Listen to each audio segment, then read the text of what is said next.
ठीक है, भूविज्ञान के शौकीनों, आज मेरे पास आपके लिए एक रोमांचक मुकाबला है। यह तीन भूवैज्ञानिक अजूबों गिलबर्ट हिल, डेविल्स टॉवर और डेविल्स पोस्ट पाइल के बीच एक महाकाव्य युद्ध है। आइए देखें कि इनमें से प्रत्येक चट्टान संरचना को क्या बिल्कुल आकर्षक बनाता है। सबसे पहले भारत के मुंबई में गिलबर्ट हिल। यह बेसाल्ट मोनोलिथ 200 फीट ऊंचा है और माना जाता है कि यह लगभग 66 मिलियन वर्ष पुराना है। गिलबर्ट हिल के बारे में सबसे अच्छी बात यह है कि यह डेक्कन ट्रैप का अवशेष है, जो पृथ्वी पर सबसे बड़ी ज्वालामुखीय विशेषताओं में से एक है। माना जाता है कि डेक्कन ट्रैप से ज्वालामुखी गतिविधि ने बड़े पैमाने पर विलुप्त होने की घटना में योगदान दिया था, जिसने डायनासोर को मिटा दिया था। इसलिए गिलबर्ट हिल न केवल आकार में प्रभावशाली है, बल्कि यह पृथ्वी के ज्वलंत इतिहास का एक हिस्सा भी है। इसके बाद आइए डेविल्स टॉवर को देखने के लिए व्योमिंग, यूएसए की यात्रा करें। आसपास के इलाके से 827 फीट ऊपर यह प्रतिष्ठित मोनोलिथ फोनोलाइट पोर्फिरी से बना है। यह अद्वितीय स्तंभ संरचना तब बनी जब मैग्मा तलछटी चट्टान में घुस गया और फिर ठंडा हो गया, जिससे षटकोणीय स्तंभ बन गए।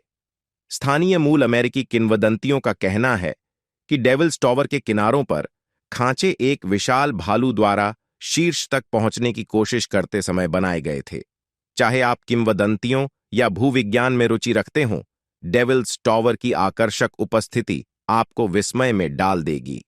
अंत में हम डेविल्स पोस्टपाइल राष्ट्रीय स्मारक का पता लगाने के लिए कैलिफोर्निया, यूएसए जाते हैं। यह आश्चर्यजनक संरचना गिलबर्ट हिल के समान स्तंभ बेसाल्ट से बनी है, लेकिन छोटी है। लगभग 100,000 साल पहले बनी थी। यहाँ के स्तंभ उल्लेखनीय रूप से सममित हैं, जिनमें से कुछ 60 फीट तक ऊंचे हैं। सबसे आकर्षक बात यह है कि इन स्तंभों का निर्माण लावा प्रवाह द्वारा किया गया था, जो ठंडा हो गया और इन अद्भुत ज्यामितीय आकृतियों में टूट गया। इन स्तंभों की प्राकृतिक सुंदरता और उनकी सटीकता किसी भी भूविज्ञान उत्साही के लिए डेविल्स पोस्ट पार्लर को अवश्य देखने लायक बनाती है। तो इस महाकाव्य युद्ध में कौन जीतता है? खैर, यह आप पर निर्भर है।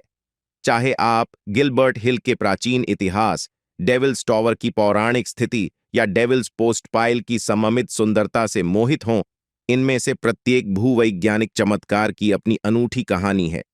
एक टिप्पणी छोड़ें और मुझे बताएं कि आपको कौन सा लगता है कि ताज जीतता है। मेरे साथी रॉक उत्साही लोगों, जिज्ञासु बने रहें